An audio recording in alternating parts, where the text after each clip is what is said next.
Welcome to our podcast, JS Podcast, episode 3. It was meant to be number 2. So today we have Somsarat Rangkla on our interview for today. Hello, thank you so much for having me, everyone. Thank you.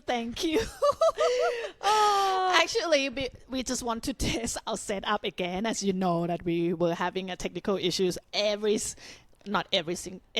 podcast. We only have 2, but yeah. But we're trying it again before we have an actual guest. Another actual guest coming through next month. So it's been a busy week.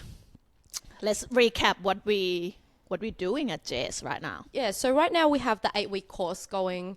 We are up to week 6, which is amazing. It's been quite hectic because like our Saturday is already full packed, and then we have 2 full courses in the schedule. And we've been so lucky to have like a lot of members come through the 8-week course this time around. And this is the first time we have 2 sessions, 11 and 12. 12 o'clock, So that's great. And then we having a trio seminar the Saturday, 5th of July. So I think it's another 3 weeks, 3-4 weeks. Yep. So we've got Dory, Allegra, and Marina coming down from Sydney. Yeah, it was so hard to organize this because like getting all 3 girls down at the same time and also aligning with our timetable was super hard, but thank God we got to book them in. So if you are wanting to book in, we have a couple spots left. They are also taking PTs that weekend, so please DM us or DM them directly to save your spots. Yes, and all levels are welcome. You know, if you're not a fighter, you just want to learn the sparring, the techniques, you can come. Or if you're a fighter, want to learn something new. Or if you want to just meet them and get the autograph, you're welcome to come too. So it's $100 per person, which is like, how can you get 3 fighters in the same seminar? That's just like amazing already, right? So it's totally worth the money. So head to our website under timetable, choose that date, the 5th of July, and book yourself in before you miss it. Nice. All right, Joe. So I'm ready to be a guest. And I'm ready to ask you the questions. Yeah. So my first question is, I'm so nervous. It's going to be like this the whole entire podcast, I think. Okay, I'm serious. Are you? Yeah. Okay. So my first question to you is, how was your childhood in Thailand? Oh, my childhood in Thailand. Okay, so I came here when I was 17 to study uni. So I was born in Bangkok, grew up there. So like Muay Thai, back in the day in Thailand, they're more like for poverty. So people doing it for a living, you know. So it wasn't really in my life at that time. Like we're not rich, but we like comfortable. And my mom, you know, we gotta go to school and stuff. So my mom definitely don't want me to learn Muay Thai. I did Taekwondo when I was 13, and I think that's the most important part of my life, that it shaped me to be a better person and headed to the right direction. I think I would be the other way if I didn't have Taekwondo and my coach at that time. So yeah, that's why I always say to everyone, you should send your kids to learn martial arts, because I think it set them up for discipline, you know, being an active kid. I said, again. I was saying that I'm not going to say, too many times. Okay, yep. So my mom is a single mom. So she raised my sister and I up by herself. So my parents divorced when I was 3. My dad owns a bar in Pattaya. He cheated on my mom, so mom just divorced straight away. And I think that's why I always say she's my role model, because she, even back in the day, she showed that she's a strong, independent person. You know, she doesn't need a man to support. So she have a high-end pay job. So she just raised it up, sent me here. As you know, it's very expensive, international student. and yeah, It's like someone I know. and she just graduated her PhD. So congratulations, moms! I'm so proud of Congratulations, you. Mom. Yeah. How does your mom feel about you doing Muay Thai since like it wasn't in your picture during that time? Yeah, I would love to say she loved it, but she hates it. So when she knew that I had my first fight, she's like, if you're doing it again, you're not my daughter. So yeah, because she's thinking it's a brutal sport, you know. She never hit me. I never get hit by my parents. So she was like, why you have to put yourself in that situation? And she's so scared of the brain injury. And when she knew that I become a coach, she's like, if you told me that you were going to become a Muay Thai coach, and I didn't have to spend money to send you to uni. But I'm like, Mom, but everything that you paid out now, you know, in graphic design, like everything. So don't think that it's a waste of money. Yeah. Did you think you were going to get into Muay Thai and make a career out of it? Oh, not at all. So I started Muay Thai because at that time I was living in St. Kilda, and then I found fight at Don Miller's gym, and I just went to give it a go because I love Taekwondo, you know, but it's kind of boring growing up once you got to some certain point. And I signed up for one class and I fell in love and never looked back. And how was your first couple?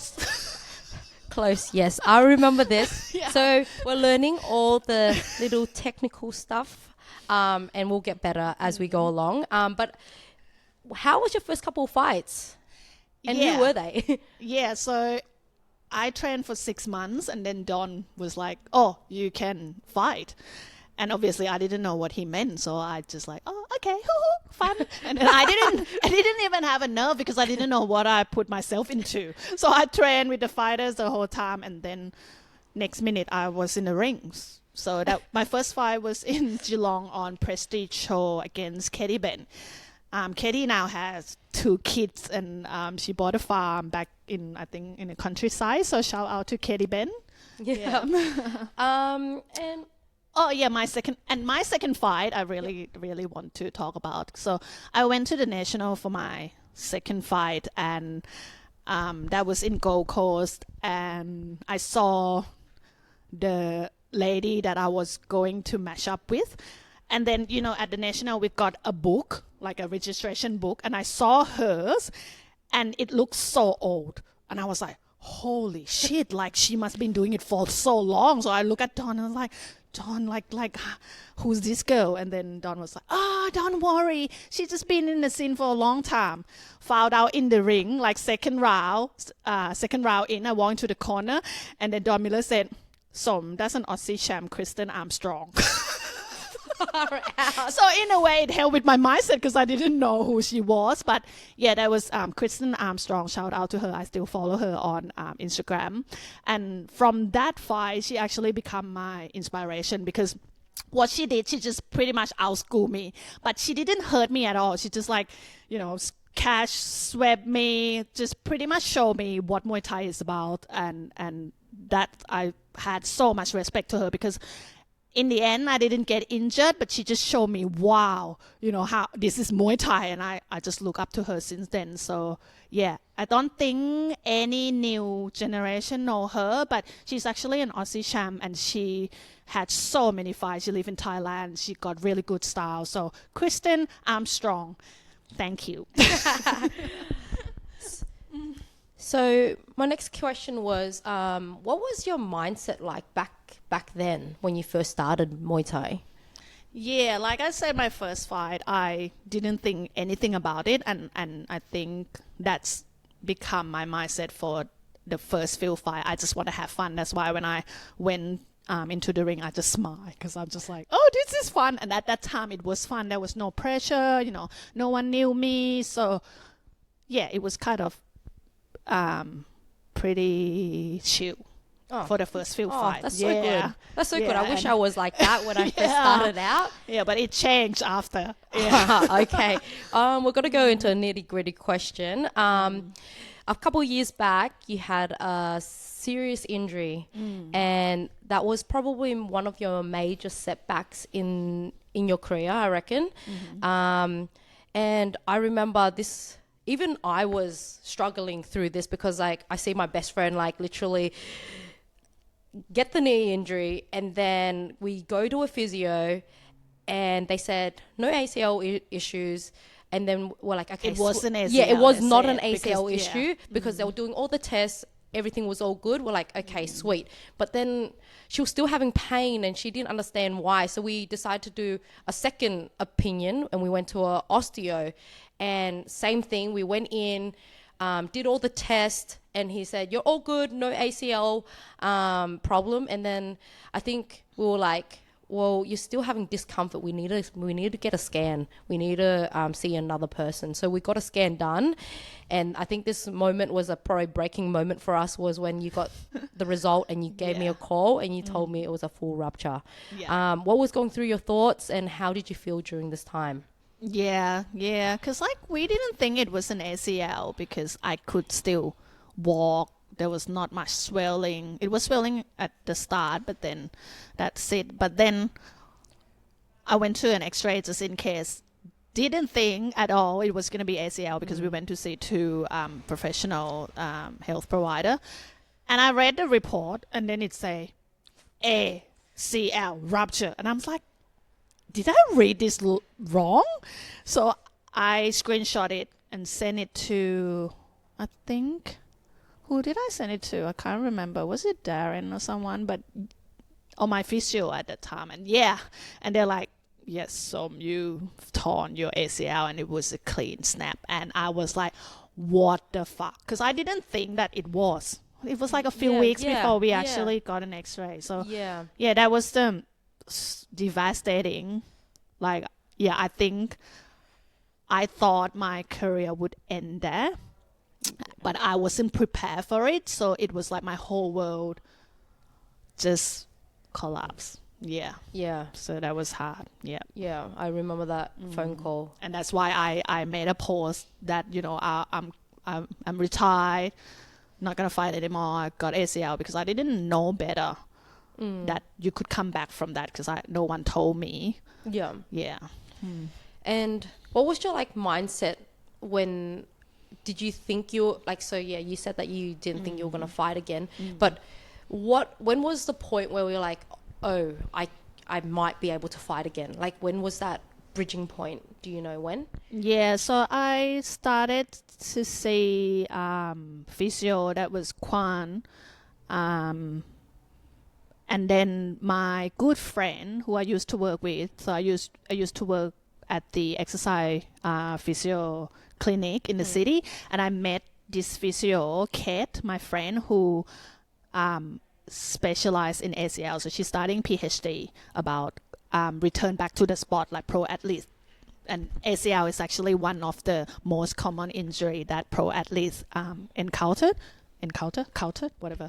Yeah. So she told me that, Som, you know what, like if you do a rehab properly, you can come back and even be stronger.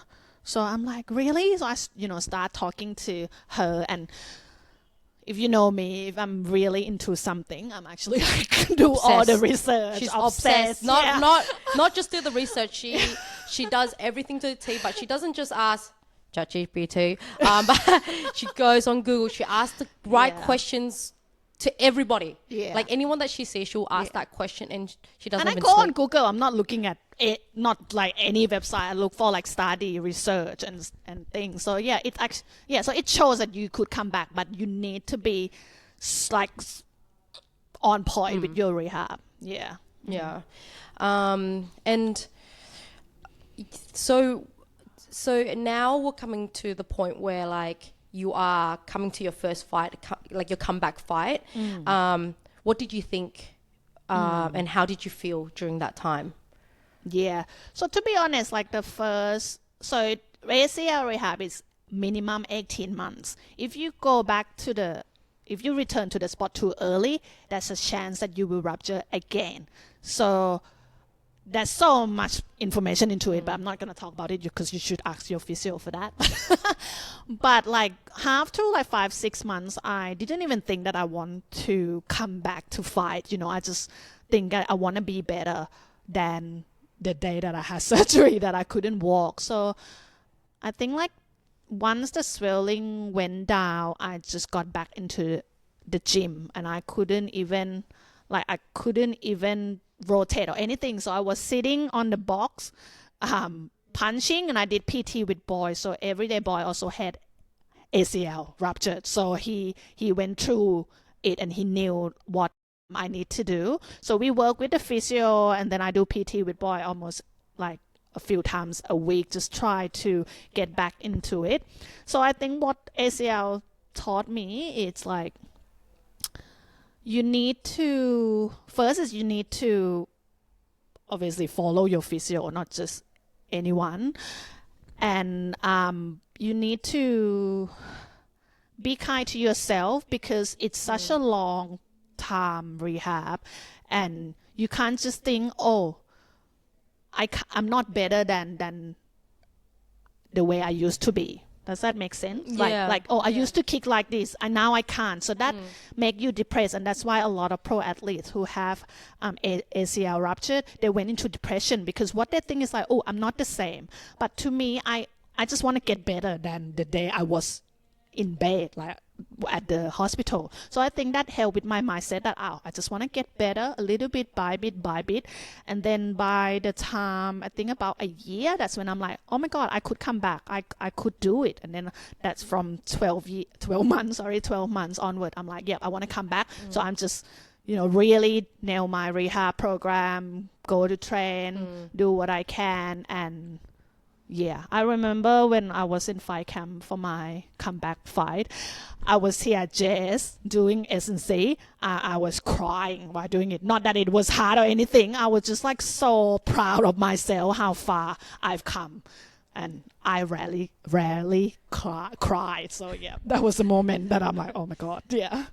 So during this time, like, who helped you through your rehab, and any like doctors that help you? Like, if someone went through ACL surgery, who would you recommend them to go to see? Yes, so I started with Kate, because she's specialized in ACL, and at that time she was in Melbourne, but then now she's moved back to Hong Kong. So she was working at Rebuild Performance in, what is it, West Rebuild on Brunswick. Yeah, Brunswick. Yeah. So Rebuild really helped me. So after she's gone, then I've been working with George and Jordan, from Rebuild. So I really recommend, because they work with a lot of pro athletes who's injured with the ACL injury. So I really recommend, if anyone have ACL injuries or any injuries at all, and you want to return to the sport, go and see them. Yeah, that's amazing.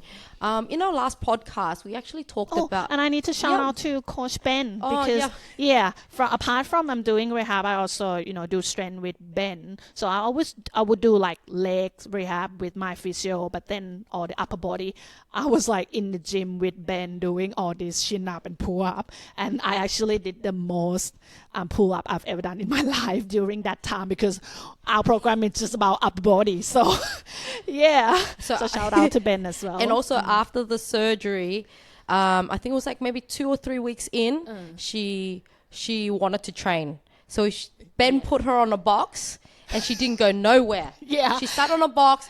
10 sets of bench press. Shoulder presses, rows, everything. Ben will bring it to her, and she did everything on the box. Yep. So and that's the secret of my back being like looking jacked. Yeah. But you know what? Like, that's the thing. If you have an injury, it doesn't matter. Like, there's always time for excuses, right? But like, some is like the proof that even if you have an injury, you can work through it, and you can work around it. Yeah. And that was like probably a major thing, right, in your life. Yeah.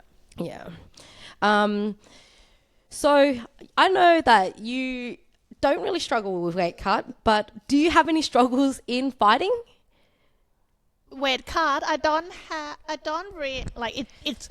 It's not a big man thing, but it's still a problem, because I love eating, and then sometimes you need to reduce your portion, and I'm just getting really angry. One time I remember I got like, I can't remember, 100 grams of chicken or something. And I was like shopping, and Joe was at my house, and I'm like shopping. Recorded it. 100 grams of chicken! I have this video. If you want to see it, I have this video on my phone somewhere. Yeah, and my dietitian is on my Instagram, Jack from the Combat Dietitian. So he saw it. So now we've been working together for a few years now. So now he knows to put a lot of food with low calories in my plan. So now I had plenty of food. But like I do eat a lot, and it's a part of a genetic that I don't really, it's not hard for me to cut my weight down. But if you don't know, like if I go out, I'll eat whatever. But if I am at home, I normally eat pretty well. So I make sure I eat veggies. I always make sure I have a lot of veggies on my plate. I make sure I have protein. And carbs, obviously, is my rice is the love of my life. But I don't have snacks at home. I don't have chips. I don't have chocolate at home. I don't have white sugar at home.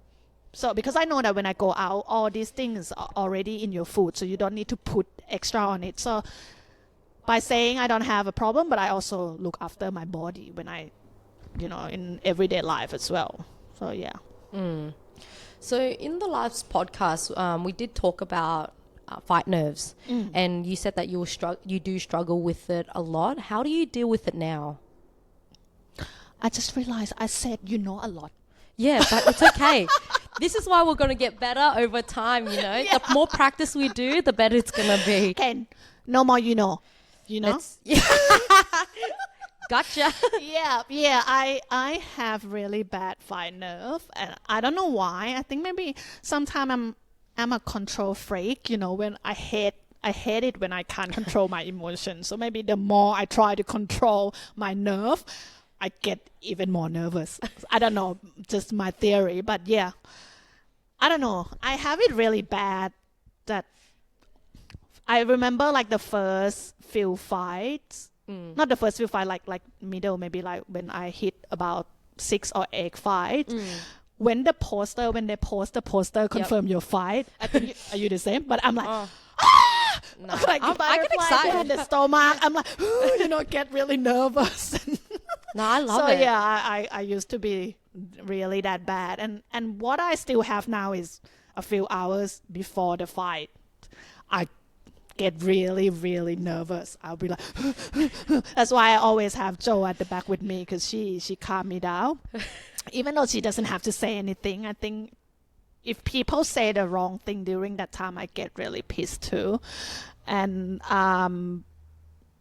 now I forgot what I'm gonna say. Yeah. The first, yeah.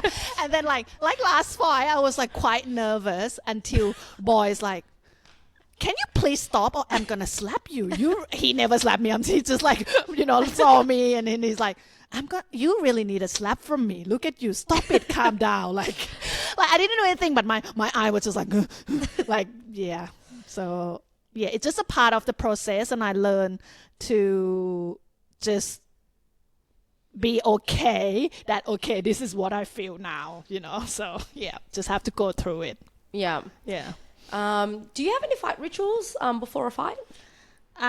So fight prep, I like to meditate, and that's what I've been applying for the last few fights, and I think I help. So as I said, I have nerves, so I try to meditate now every day after the training before going to bed. So I feel that calms my nerve down, just be present.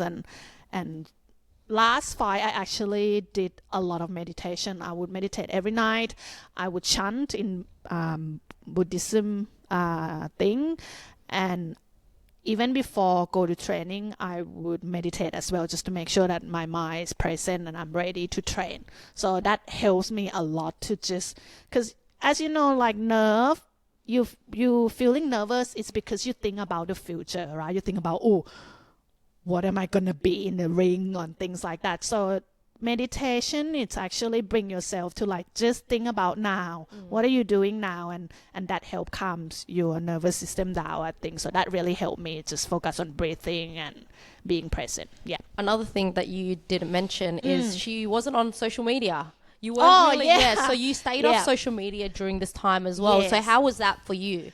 Yeah, so like I don't really go on social media and scroll so much anyway, but because of our work, I normally post a lot because I'm doing social media contents for us.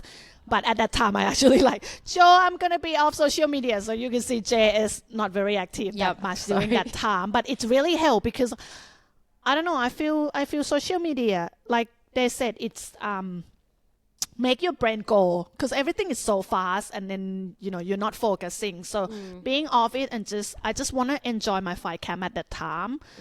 Just want to really enjoy the training, the people I'm with. So not having social media during that time is the best thing. So I recommend everyone. She even didn't message back. Like I would just message her random stuff. It's like, hope you're having a good training day, or like stuff like that. Yeah, No reply. Yeah, but I'm not like, just you know, social, yeah, like but off it's everything, yeah, like which text, is good. calls, No, like, and everything. Yeah, but it was good for you. I think that was like probably one of your funnest fight camps.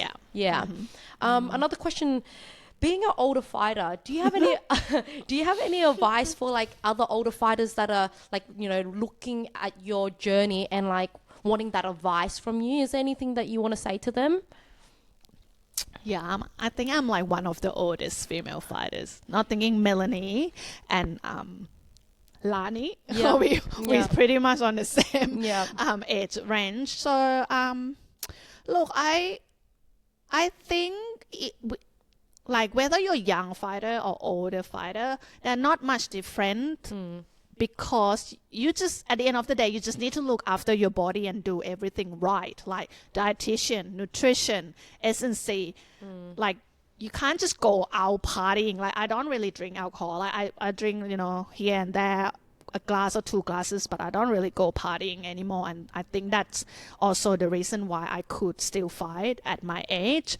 I keep my strength and conditioning program throughout the whole time. That would help me as well with the strength, and I train Muay Thai pretty much almost every day. Never really have a break unless we go on holiday. So look after your body. I think it's not the secret, but it's the way. No matter what age you are. And eating well as well. Because I think the reason why you can still fight is I think because you eat so well, and like you keep everything up. Like you always like making sure you're taking your vitamins and you're drinking your green juice every morning. Like this is and drinking water throughout the day. So then that plays a massive factor, I think, in why you have gone so far in this sport. Yeah, absolutely. Another question for you is, do you think fighting like have a massive impact on like your personal life? Like I know it's hard, like as a fighter we like put everything aside and like we only see just our fight and that's it, but what struggles do you feel? Well, absolutely. As you know, everyone know, like being in fight camp or being a fighter means you train 5 or 6 days a week, 3 hours a day, and that's not including strength and conditioning, your massage, all other things. So it's already 24-hour job. So when are you gonna go? Your friend's birthday, your wedding, like forget all of that. Like I have to miss so many friends' birthday or weddings during my fight prep or fight camp.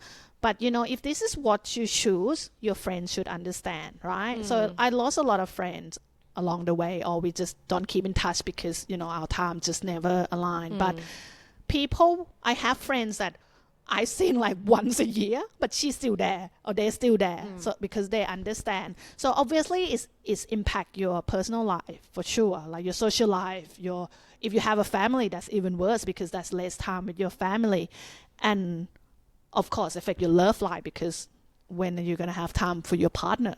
Right?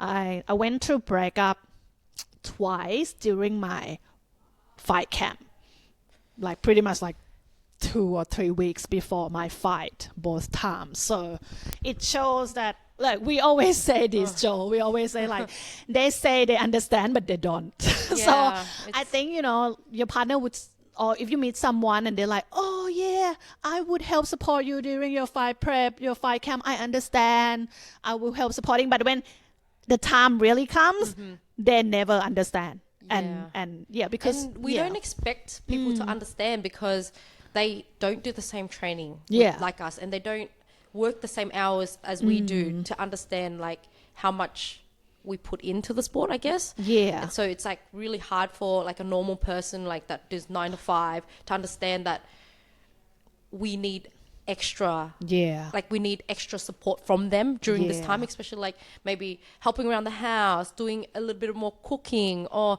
cleaning, and just like picking up that weight during those 4 weeks of our last couple weeks of our fight camp is probably the most crucial. So to be honest, it's a selfish sport because you put everything just for yourself, and sometimes you ignore your partner during that fight camp. But that's why you need to pick the right partner and find someone that really understand and support you during that time. But it's really hard, like my breakup, it's actually with long-term partner, not someone I'm with for a few months. It's actually, my first one was like, I was with him for 1.5 years. And we were living together, and I think he's ready to settle down, but I'm not ready to stop fighting. So we were at the point that he asked me to stop fighting and settle down.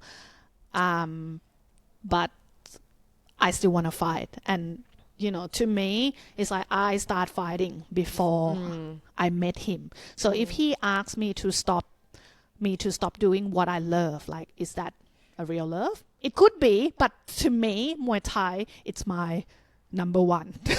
If someone's going to be my partner, you need to understand that you come second.